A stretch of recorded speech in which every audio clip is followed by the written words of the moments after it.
सुबह सुबह Rajwant sir jogging कर रहे थे, तभी उन्हें पंकज और प्रिया दिखे जो खंबे पे लगे तार में हो रही स्पार्किंग को देख रहे थे। अरे बच्चों, ये भी कोई देखने की चीज है क्या? जल्दी हटो वहाँ से। तभी वही हुआ जिसका डर था। ऊपर लगा हाई वोल्टेज तार नीचे उनके पास आ गिरा। प्रिया डर के मारे तुरंत भागी, पर भागते ही उसे करंट का एक झटका लगा।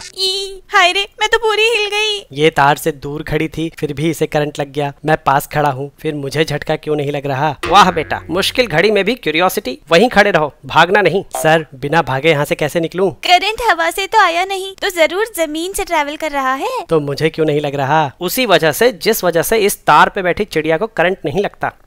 क्योंकि चिड़िया के पैर तो बैड कंडक्टर होते हैं ना। बेटा, तुम्हें फिजिक्स के साथ साथ बायोलॉजी भी पढ़ानी पड़ेगी लगता है। करंट पोटेंशियल डिफरेंस की वजह से फ्लो करता है। चिड़िया के दोनों पैर एक ही तार पे हैं, इसलिए पोटेंशियल डिफरेंस ना होने की वजह से उसे करंट नहीं लगता। सेम रीजन से तुम्हारी बॉडी में भी करंट फ्लो नहीं कर रहा। पोटेंशियल डिफरेंस किन्हीं दो पॉइंट्स के बीच कितना एनर्जी डिफरेंस है ये बताता है। अगर पोटेंशियल डिफरेंस कम है तो इलेक्ट्रिक फील्ड वीक होगी और इलेक्ट्रॉन्स कम फोर्स एक्सपीरियंस करेंगे। लेकिन अगर पोटेंशियल डिफरेंस ज्यादा है तो इलेक्ट्रिक फील्ड स्ट्रॉन्ग होगी और हर इलेक्ट्रॉन ज्यादा फोर्स एक्सपीरियंस करेगा। ज्यादा फोर्स मतलब इलेक्ट्रॉन्स का ज्यादा एक्सेलरेशन, मतलब उतनी ही ज्यादा ड्रिफ्ट वेलोसिटी, और ज्यादा ड्रिफ्ट वेलोसिटी मतलब ज्यादा करंट। यही करंट हाई वोल्टेज तार से जमीन में जा रहा है और जमीन का अपना कुछ रेजिस्टेंस है। ओम्स लॉ के हिसाब से दूरी के साथ साथ वोल्टेज घटेगा। यानी अगर तुम एक जगह खड़े हो तो दोनों पैरों के बीच पोटेंशियल डिफरेंस नहीं होगा और करंट नहीं लगेगा। पर जैसे ही तुम चलने के लिए एक पैर दूसरे से दूर रखोगे तो दोनों पैरों का पोटेंशियल डिफरेंस अलग अलग हो जाएगा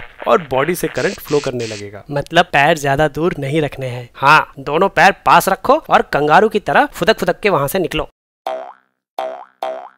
बहुत बढ़िया, आज तो फिजिक्स ने बचा लिया। लेकिन सर, तार गिरने से पहले तो मेरा पोटेंशियल 0 था, तो तार गिरते ही जब जमीन का पोटेंशियल बदला तो उस समय मेरा पोटेंशियल भी बदलने के लिए करंट का एक झटका तो लगना चाहिए था ना। सवाल तो सही पूछते हो तुम बेटा। जब तुम्हारी बॉडी किसी इलेक्ट्रिक पोटेंशियल पे पहुंचती है तो वो चार्ज गेन करती है। इस चार्ज की वैल्यू तुम्हारी बॉडी के कैपेसिटेंस पे डिपेंड करती है, जो कि बहुत कम होता है। तो अगर तुम्हारे नीचे का ग्राउंड 1000 वोल्ट पे भी है तब भी तुम बहुत थोड़ा सा चार्ज गेन करोगे, जिसके लिए एक इलेक्ट्रिक करंट फ्लो करेगा, लेकिन केवल कुछ माइक्रो सेकंड्स के लिए, जो तुम शायद महसूस भी ना कर पाओ। और ये इलेक्ट्रिक शॉक केवल तुम्हारे सेम पोटेंशियल पे आने तक ही लगेगा, उसके बाद नहीं। लेकिन अगर तुमने गलती से पैर डिफरेंट पोटेंशियल पे रख दिया तो कॉन्टिन्यूअस करंट फ्लो करेगा। अगर जेईई या नीट की तैयारी कर रहे हो तो फिजिक्स वाला के बैचेस चेकआउट करो, लिंक चैनल पेज पे है। और इस कूपन कोड को इस्तेमाल करोगे तो डिस्काउंट भी मिलेगा।